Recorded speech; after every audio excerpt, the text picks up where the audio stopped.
I said this Sunday, it is so good to be back out in general population.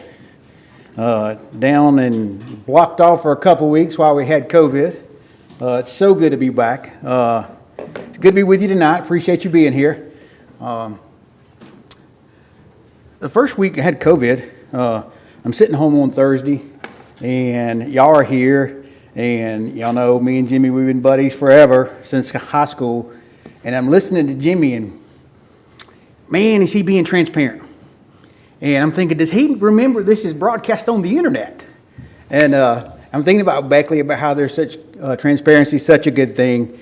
And I'm thinking, watching Jimmy, and I'm thinking about my material. I'm thinking about what I'm going to say. And I'm thinking about this probably going to be on the internet. But it's okay because it's life and that's the way it is. So tonight, as Philip mentioned, we're going to talk about stewardship. Now, when Philip and I first discussed some of the topics that we're going to go over and put on the summer series, I wasn't real excited about the first topic we talked about me using. And then when we got to this one, the money, I'm like, okay, this is what I need to talk about. This is what we do every day.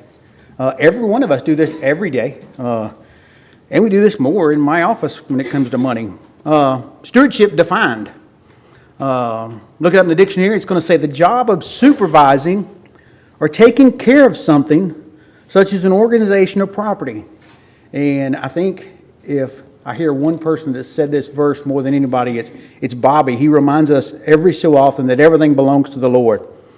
And Psalms 24 verse 1 says, "The earth is the Lord's, and everything in it, the world and all who live in it." So if we look at Psalms, and everything belongs to the Lord, and you're managing your time for Him, your efforts for Him, and the money He's blessed you with for Him. So that's what I want you to think about tonight. And when you think about the money you've made, let's remind ourselves what the Lord told the Israelites in Deuteronomy. In chapter 8, He says, "Beware, lest you say in your heart, 'My power and the might of my hand have gotten me this wealth.' You shall remember the Lord your God, for it is He who gives you the power to get wealth."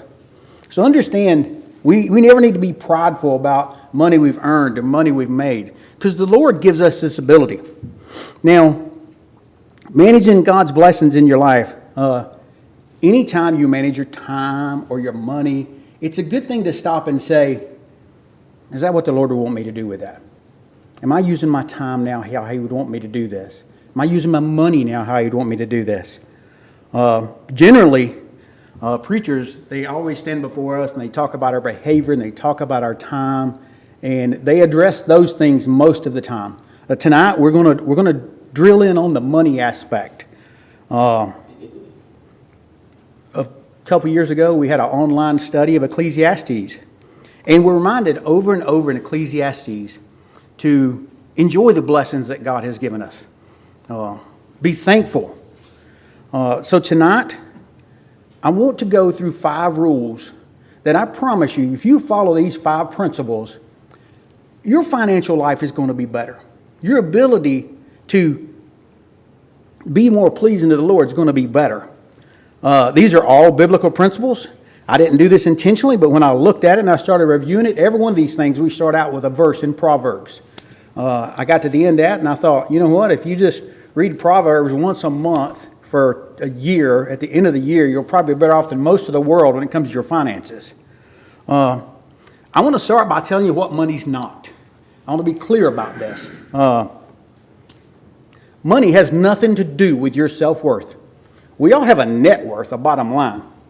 But poor people are not inferior. Rich people are not superior. So the amount of money you have in your life has nothing to do with what you are actually worth. The Lord died for all of us, whether we're rich or poor. And if I'm going to be honest, there have been times in my life when I fell into both categories. So either one of those attitudes are wrong, and they won't glorify God. So let's get rid of those. Now, in most of our discussion tonight, it's going to fall in the realm of wisdom. Some of the things I'm going to tell you, they're not salvation issues in my mind. It's probably not wise most of the time to go take out a 40-year mortgage loan. I'm not telling you it's sinful. I'm telling you it's not wise. It's probably not wise to owe MasterCard a lot of money at the end of the month. I'm not telling you that's sinful. You can pay that off. So what we're going to talk about tonight are wisdom principles. Clearly, those money can be sinful. 1 Timothy 6, verse 10 says, "For the love of money is the root of all sorts of evils, and some by longing for it have wandered away from the faith and pierced themselves with many griefs." So, yes, absolutely, money can be sinful. It can lead us away. We can get greedy. We can cause it to be the center of our life, and it can cause us to be sinful. But tonight we're going to try to deal mostly with wisdom with money. So, I mentioned this Sunday. Kelly and I we are not farmers, all right? We didn't know nothing about farmer. Now, I grew up beside my grandparents. They had a farm, and my job was to pick weeds, but that's all I did when I was little, okay?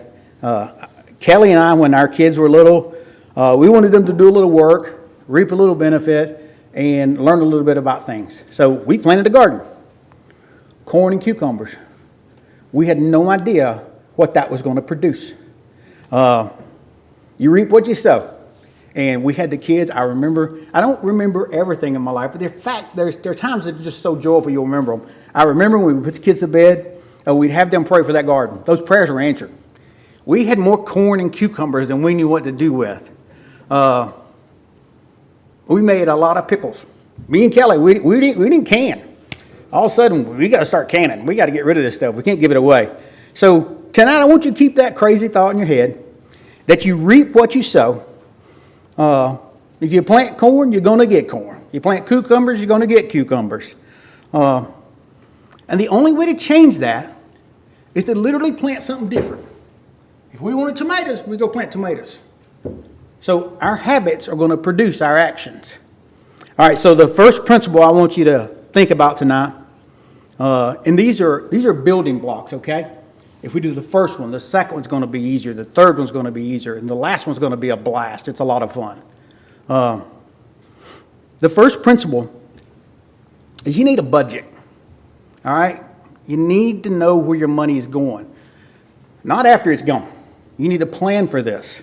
I told you, every one of these principles start out in Proverbs. Proverbs 21, verse 5. "The plans of the diligent surely lead to abundance, but everyone who is hasty comes to poverty." Now think about that. Plans of the diligent lead to abundance. Who doesn't want that? We want that, right? And like Proverbs, Jesus uses parables to teach, and these stories he uses, the parables, there are truths in those parables. That's why he uses them. And Jesus talks about budgeting in Luke 14 when I read, and he says, "For which of you, when he wants to build a tower, does not first sit down and calculate to see the cost, to see if he has enough to complete it? Otherwise, when he's laid the foundation, he's not able to finish, and all who observe begin to ridicule him. This man began to build and was not able to finish." This is a truth that happened. Shirley and I were talking about it today. We know a subdivision is going in, and it looks like that's what's happened. So understand you need to diligently plan for your money, and you need to count costs ahead of time. And when Steward went off to college, fantastic day in mine and Kelly's life, right? We got an empty nest finally. He goes to college, and he calls me at the end of the month. He's like, "Dad, I don't have enough money." Well, the truth is we all have enough money. We'll get to that part in a minute. And there's a website. It's a fantastic website for money. It's called mint.com. You can go there, and you can connect your accounts to that. And I use it every single morning of my life except for maybe Saturday and Sunday. Monday through Friday, it's the first thing I do. I go see what I did yesterday and if that was the plan for what I was going to do. And I told Stewart, I said, connect your accounts to this. Let's see where your money's going at the end of the month, and we'll talk about getting a budget going forward. End of the month rolls around. I'm like, Stewart, did you connect your account? He's like, yeah. I said, what'd you learn? He said, I eat out too much. He said, there's this graph, and there is, that shows you where your restaurant costs are, where your transportation costs are, where your medical costs are. He's like, Dad, that's a huge thing. It was part of the food outside. He said, I didn't know I did that. So if you don't watch what you're doing, you're going to get to the end of the month and have a really huge cost there that you weren't planning on. So I said we're going to talk about a hard truth. This is a hard truth, okay? A lot of people don't like to hear this, and I have to tell people this every single week. You have enough money to live on. You really do. You might not have enough money for what you want at this moment, but we help people in our office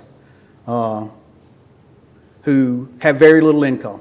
They have Social Security income, and we help them budget that money, and they have enough money to live on. We help people who make $10,000 a month, and we help them budget their money, and they have enough money to live on. But the one thing those two people have in common is neither one of them have enough money to live on until they make that budget. That's why they're in my office, all right? Because the money's just gone. It just is.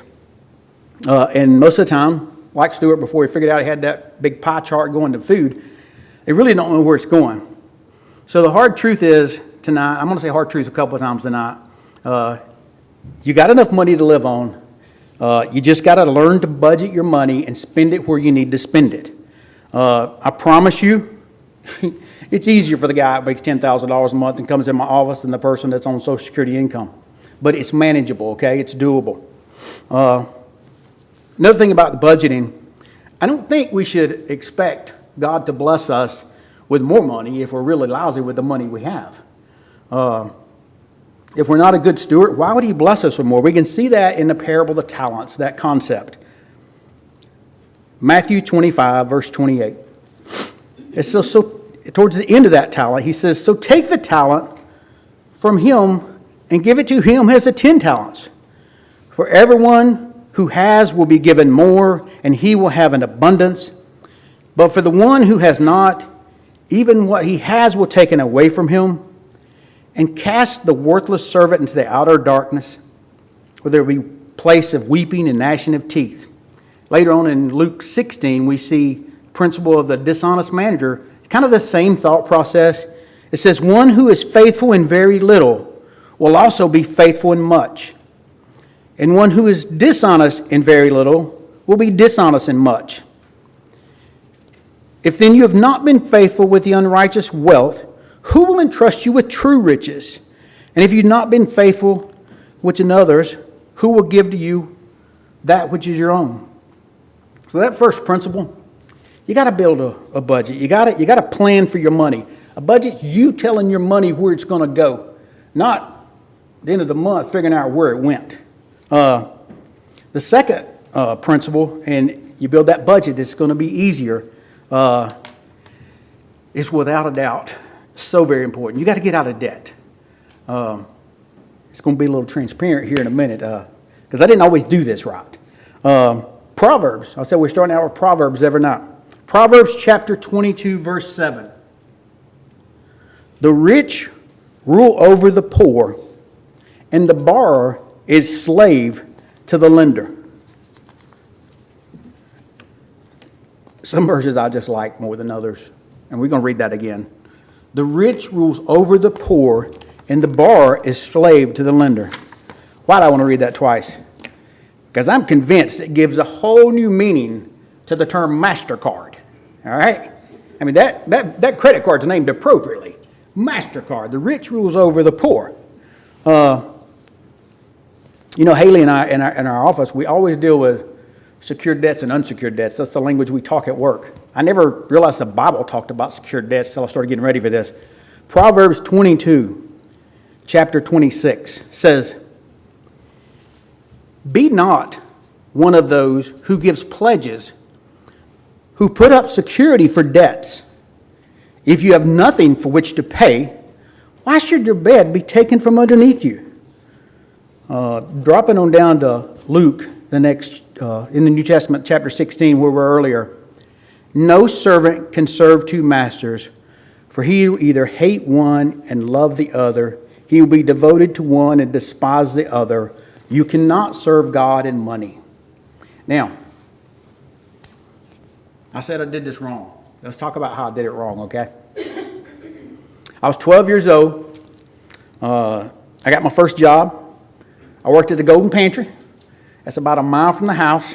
I made $15 a week. I made $2.50 a day. And when the truck showed up, that was a $5 day, okay? So I made $15 a week. One day it flurried while I was walking to work. So my children heard I walked to work in the snow to make $2.50. So they heard that story a little different. But I always worked, and I don't think this was always wise, but I just about always worked 2 jobs in my life.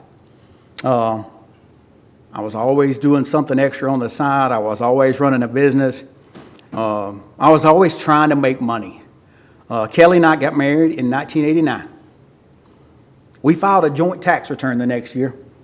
Now, in 2022, this is not going to sound like much money. But when we filed that joint tax return, we made over $30,000. And I remember thinking, we're making bank. All right? Because $30,000 was a lot of money back then. So I always had the ability to work, the attitude to work, and the attitude to make money. So you know what the problem was? I was always broke. I'm going to be honest with you. I didn't call it payday anymore. I called it currency exchange day. The money would come in, I would get paid, and I would send it out. And it wasn't for a lack of work. It was for a lack of planning and a lack of bad management. I'm in my just turned 30 or so. I get my, it wasn't MasterCard, might as well have been. It was a Discover card in the mail. And I owed those people over $20,000. And they weren't giving me a 5% interest rate. You know, credit cards, they don't do that. Jumping back to Proverbs, and this verse described me if it ever described me. Proverbs chapter 13 says, "There's one who pretends to be rich, yet has nothing. Another who pretends to be poor and has great wealth." You stunned from a distance, you thought I had life made. You step in my house and you realize all I did was work 2 jobs all day long to pay interest rate on the Discover card. All right? I was definitely not handling that right. Remember, you plant corn, you're going to get corn. I knew I had to change my life. Stuart's tired of hearing this little saying I picked up on, and I love it. I wear it out. If you want to change your life, you have to change your life. It's just that easy. You don't want corn? Don't plant corn anymore. If you want to change something, you've literally got to change something. So I decided to erase debt. I decided to attack it. I went to the extreme. I understand that. You don't have to go to the extreme that I did. Many of you know the extreme I went to. I don't have debt anymore. It's gone. I don't have a mortgage note. I don't get a utility bill. I don't get a water bill. I decided to attack debt. Romans 13 verse 8 says, "Owe no one anything except to love one another." So it's comforting not to have to worry the first of the month rolls around where that mortgage bill's at or where that utility bill's at, and that Discover card's been gone years ago. So understand you got to get rid of your debt. Now, when I was in my early 30s, many of you know Michael Holland. Michael Holland's the one that made me realize this is possible. Me and Michael, Kelly, Larissa, we're over at Jimmy Marianne's. And Michael, before I start this story, while I was getting ready for this, I looked on the internet, and I can't tell you exactly what's true because you can't get factual stuff on the internet. You just get close. The average car payment on one credible website for a new car is $692. For another website that's pretty credible, it's up to $741. So the average car payment is $700 a month. That is crazy. Okay, that is ridiculous. So Michael Holland, we're all probably in our, he's younger than me a little bit. He's probably in his 20s. I'm in my 30s. He said something that's so wise for such a young kid. We were kids then, all of us were. Michael told me how you handle car payment. I've told people this for years. Here's Michael's car payment plan, okay? He says, you set your budget out, and you decide your car payment is, for tonight's purposes, we'll say $250. He said, every month I'll make my car payment. I'll make it to an account that's set up just for my car. At the end of the year, you have $3,000. You go buy a $3,000 car. They're out there. He said, and you continue to make your $250 a month car payment 2 years from now, you've got $6,000, a car you can sell for $2,000, you can go buy an $8,000 car. Michael's like, that's the only way you need to buy a car. That's the way you pay a car payment. Now, this kid's in his 20s. I'm a few years older, I'm in my 30s. I got that big Discover card debt, and I'm looking over at Michael going, man, this guy's smart. He's got it figured out. So Michael was the first person that threw it out there to me that you can be debt-free. All right, so fast forward to 2022. I've told this story to so many people to try to get people to get rid of car payments. Well, I'm old now, and I can't remember stuff. So I seen Michael early this year. I said, Michael, you got to clear something up for me. I said, I've told this story about you for years. But I can't remember where we were when you said it. I was like, I don't want to be lying to people. You did say that, right? And he told me, he said, yes, and he just had another family member buy a car the same way. So that's how you handle a car payment. That's how you avoid that $700 a month, is you decide that debt's not something you want to deal with. And you don't have to deal with it. Michael's car payment plan works. So I help people with money every week. They come in my office, they need help. I look at them and I tell them, you got to stop using your credit cards. All right? That's rule number one. That's the first thing they have to do. And I can't tell you how many times people have looked at me and said, I can't do that. I have to use my credit cards. That's how I buy stuff. And this is another one of those hard truths, okay? If you have to have credit cards to live your life, you're living a life you can't afford, and you're selling your future for things today that you probably don't need. So get out of debt, get rid of credit cards, and understand you don't have to have them. They are not necessary. I've had people tell me over and over they can't get rid of those credit cards, they got to have them. And eventually we get there and they get rid of them, and every single time their life's better because of it. And yours will be too. The third principle, and this one is the most, this is the one principle tonight that you can move just about any lesson you want, okay? The third principle is you've got to watch who you hang around with, okay? 1 Corinthians 15, verse 33 says, do not be deceived. Bad company corrupts good morals. I really think by the time kids are 14 years old, teenagers are tired of hearing this verse. All right, because parents, we tell it to them. Watch who you're hanging out with. You know, don't hang around that kid. He's a bad kid. You can influence him for good, but that's not who we hang around. So the thing about this verse is, teenagers get tired of hearing it, but it's true for all of us up until we leave this world, okay? We've got to watch who we hang around. If you want to get really good at knowing the Bible, I'm going to tell you, hang around Bobby Williams. Because when we had group nights, we played this game. It was Bible trivia. Bobby, he'd like wear that game out, all right? Like, we got good Bible students here at Eastside, but I'm sorry, Bobby won that game more than anybody, all right? So if you want to hang around people that are good with if you want to get good with the Bible, hang around people who are good with the Bible. If you hang around people who never open their Bible, you're not getting better with your Bible. If you want to increase your vocabulary, y'all know I don't have that. Hang around Tim Beckley. When Tim and I were serving as elders together, Tim would tell me something or say something to me, I would immediately tell Siri, define whatever word Tim just said. Because his vocabulary is way up there, right? So I'm trying to figure out what's he talking about. If you want to be generous, you hang around generous people. Don't hang around greedy people. Don't hang around people trying to rip people off. Hang around generous people. It'll rub off on you. If you want a great marriage, don't hang around somebody who's been divorced 5 times and get marriage advice from them. Hang around people who've been married 30, 40, 50 years. Ask those people about being married. Because the truth is, you're going to talk like the people you hang around, and you're going to act like the people you hang around. Haley and I were talking about it at work today. You're from the West Coast, you're going to talk like that.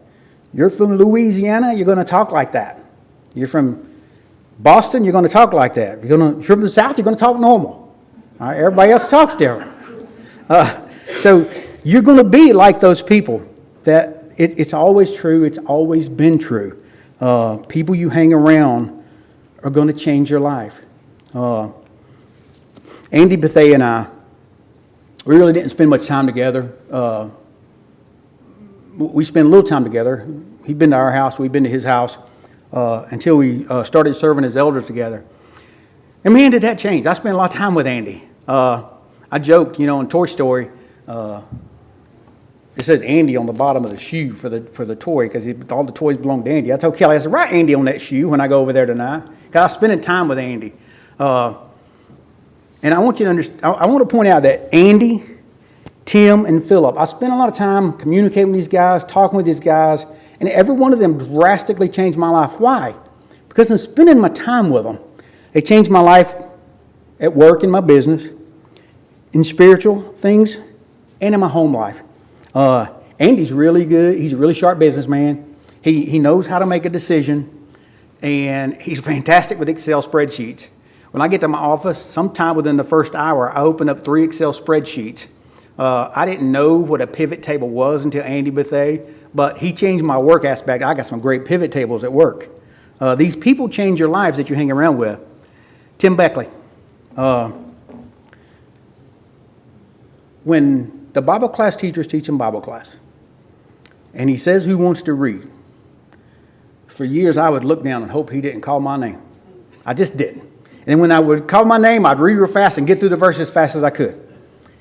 And Tim Beckley starts worshiping with us, and I'm listening to Tim read, and it's like he's soaking up every word.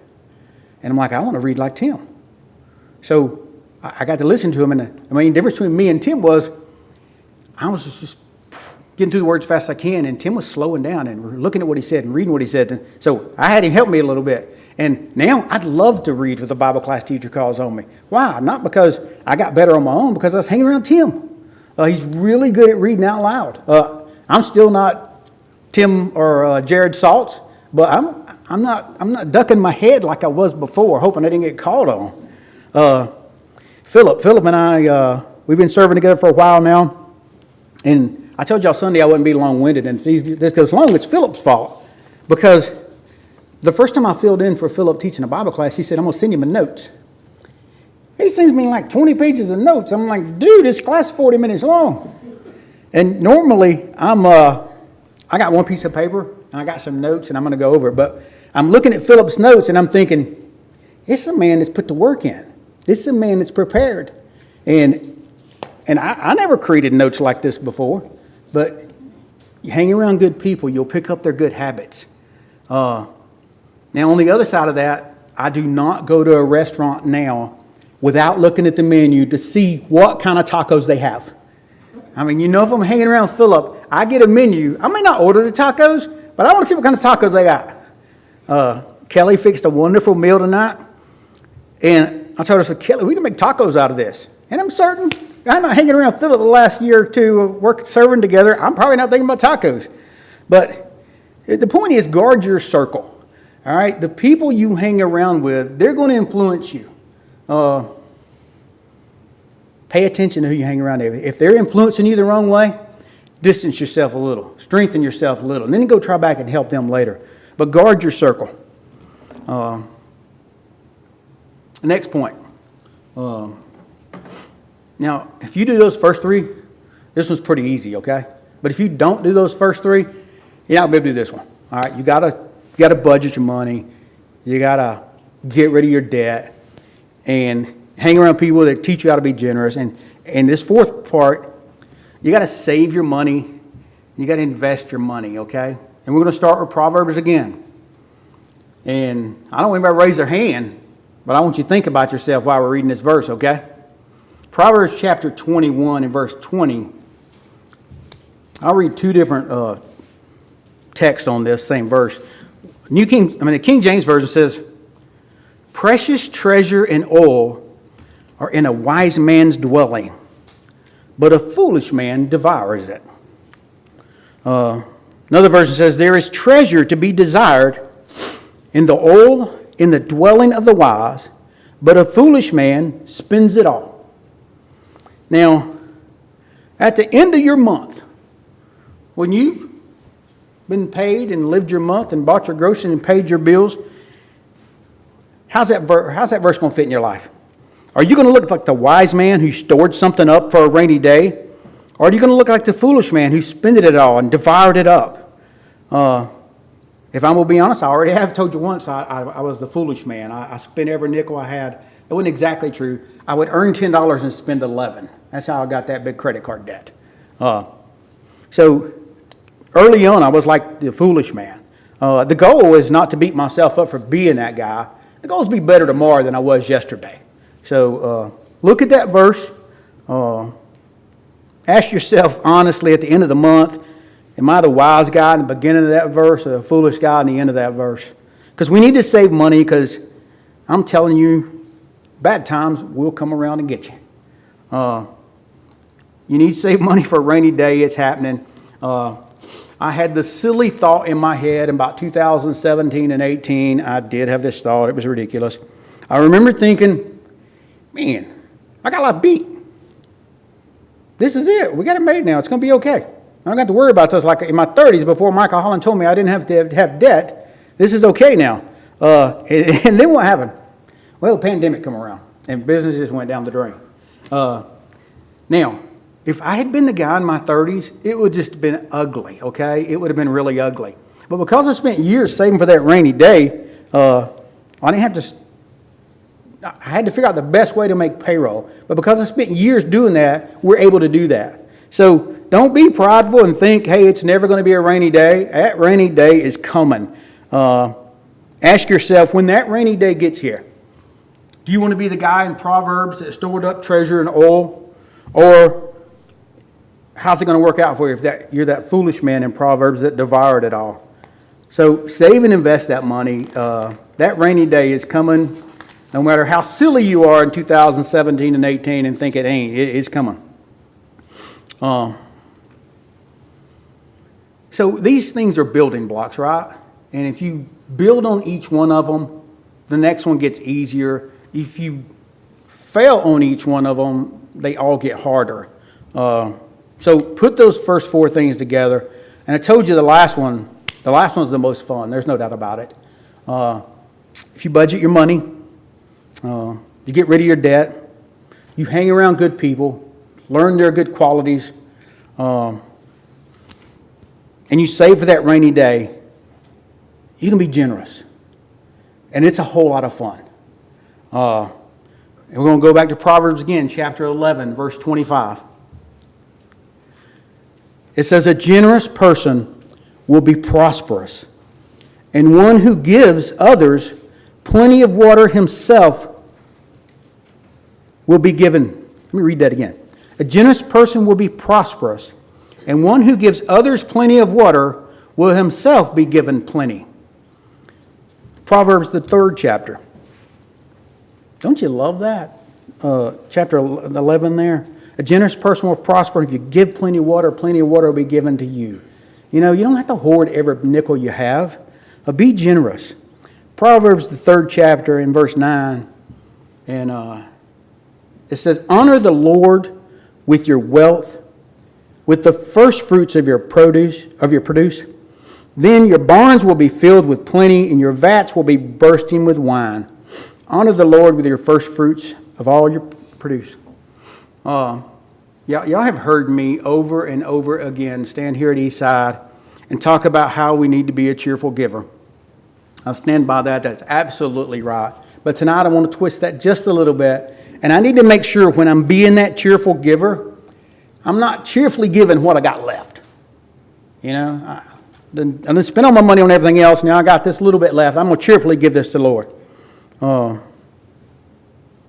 So when you look at 11:25, don't worry. Be generous. It'll come back to you. When you look at Proverbs chapter 3, honor the Lord with your first fruits, not your leftovers. If you do these things we talked about, you can give away money, and it's really fun. If you plant cucumbers, you're going to get a lot of cucumbers. Me and Kelly give cucumbers and pickles to anybody who wanted them for about 2 years. Honestly, I don't think we ended up eating all of them. We had canned pickles in our cabinets forever.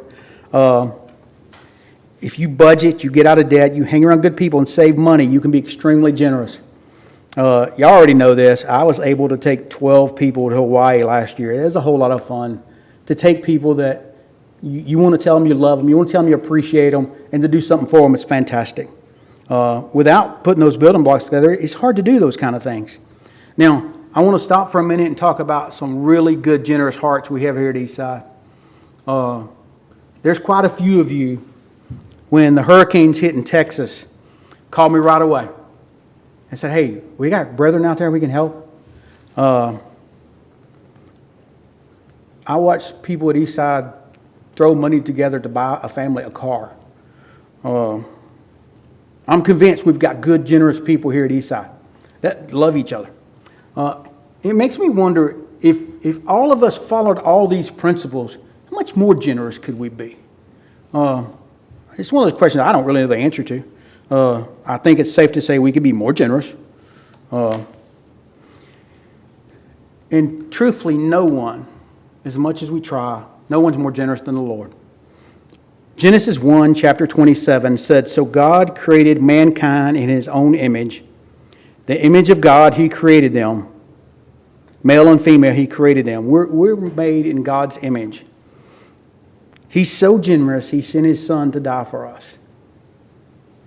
Jesus, Mark 10:45, for even the Son of Man came not to be served, but to serve, to give his life as a ransom for many. God gave his son. Jesus died on that cross for us. I want you to ask yourself tonight, when it comes to your blessings, your time, your money, are you giving those things back to the Lord like you should? Would he be pleased with how I'm spending my time? Would he be pleased with how I'm spending my money? So those are the 5 things that I promise will improve your life. I left out one thing. Philip said I'd leave something out, and I did, and I'm going to go back and pick this up. If you follow these 5 things, I promise your life will be better. This is not the prosperity gospel. I'm not promising you'll be rich. Life is hard sometimes. We lose our jobs. We get sicknesses. We may follow these 5 things and never, ever get to being a rich person, but your life will be better when those hard times hit. So I'm not selling you these 5 things telling you this will make you a rich person. I'm not. I'm selling you these 5 things telling you this will make your life better. This will make you lay down at night and realize you're being pleasing to the Lord, that you're being generous and loving your brethren and giving your first fruits back to him. So tonight, if you hadn't been pleasing to the Lord, in a few moments we'd love to pray with you and help you change that. Like years ago when I realized my life wasn't right, my financial life wasn't right, I had that credit card and I needed to change that. You might be here tonight and you might be realizing you're not living your life right. And if you don't change your life, you can't change your life. If you keep doing the same thing, you're going to keep getting a bad result. If you're here tonight and you've never been baptized for remission of your sins, you know we want to help you do that. Come forward as you stand and sing.